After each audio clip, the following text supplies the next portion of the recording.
ఆవిడ అడిగిన వెంటనే మీరు నమ్మరు, క్లైమాక్స్ చాలా టఫ్ షూట్. నేను జనరల్లీ అనను ఈ మాట. నేను ఇప్పటివరకు చేసిన క్లైమాక్స్లోనే one of the most difficult climax, చాలా టైరింగ్ క్లైమాక్స్. అంత సిచ్యువేషన్లో కూడా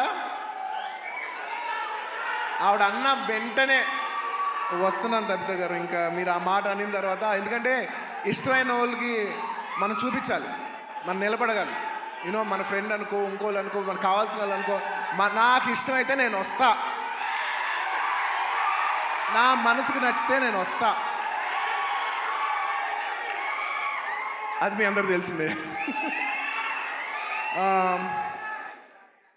అండ్ తబిత గారు, రియలీ మిమ్మల్ని I really like to appreciate you. ఎందుకంటే మీకు ఏ అవసరం లేదు, మీరు చాలా